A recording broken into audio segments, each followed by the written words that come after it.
संविधान की प्रस्तावना में भी संशोधन कर सकती है देश की संसद। Supreme court. नई दिल्ली सुप्रीम कोर्ट ने संविधान की प्रस्तावना में जोड़े गए समाजवाद और पंथ निरपेक्ष शब्दों को हटाने की मांग वाली याचिकाएं सोमवार को खारिज कर दी। कोर्ट ने 42वें संविधान संशोधन के जरिए प्रस्तावना में जोड़े गए इन दोनों शब्दों को 44 वर्ष बाद चुनौती दिए जाने पर सवाल उठाते हुए कहा कि इतने समय बाद चुनौती देने का कोई न्यायोचित आधार नहीं नजर आता है। याचिका पर विस्तार से विचार करने की जरूरत नहीं लगती। संसद को संविधान संशोधन की निर्विवाद शक्ति। शीर्ष अदालत ने ऐतिहासिक फैसले में कहा कि संविधान एक जीवंत दस्तावेज है। संसद को संविधान संशोधन की निर्विवाद शक्ति प्राप्त है और यह शक्ति प्रस्तावना में संशोधन तक विस्तारित है। प्रधान न्यायाधीश संजीव खन्ना और जस्टिस संजय कुमार की पीठ ने इसके साथ ही भाजपा नेता सुब्रमण्यम स्वामी तथा अन्य की 3 याचिकाएं खारिज कर दी थी। कोर्ट ने याचिका की खारिज।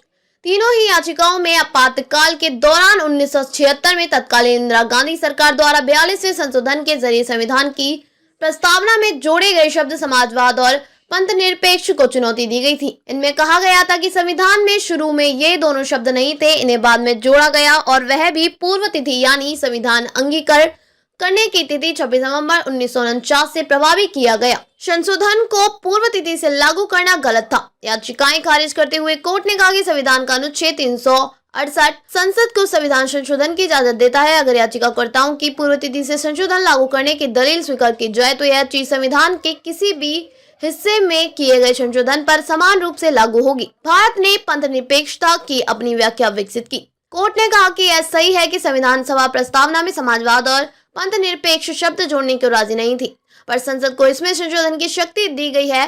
समय के साथ भारत ने पंथ निरपेक्षता की अपनी व्याख्या विकसित कर ली गई है। यह सिद्धांत संविधान के अनुच्छेद 14, 15 व 16 से आता है, जो धर्म के आधार पर भेदभाव की मनाही करता है। प्रस्तावना का मूल तत्व समानता, बंधुत्व व गरिमा, साथ ही कानून के समक्ष समानता और रोजगार के अवसरों में समानता की गारंटी देता है। प्रस्तावना का मूल तत्व समानता, बंधुत्व व गरिमा है। कोर्ट ने संविधान में धार्मिक और भाषाई अल्पसंख्यकों को प्राप्त विभिन्न अधिकारों का जिक्र करते हुए कहा कि इसके बावजूद अनुच्छेद 44 के निर्देशक तत्वों में सरकार को नागरिकों के लिए समान नागरिक संहिता लागू करने का प्रयास करने की इजाजत दी गई है। पंथ निरपेक्षता संविधान का मूल तत्व। केशवानंद भारती सहित कई पूर्व फैसलों में कहा जा चुका है कि पंथ निरपेक्षता संविधान का मूल तत्व है। यह सिद्धांत समानता के अधिकार के एक पहलू का प्रदर्शित करता है। भारतीय परिप्रेक्ष्य में समाजवाद का अर्थ सरकार की आर्थिक नीतियों तक सीमित नहीं किया जाना चाहिए। कोर्ट ने कहा कि इसे स्वीकार किया जा चुका है।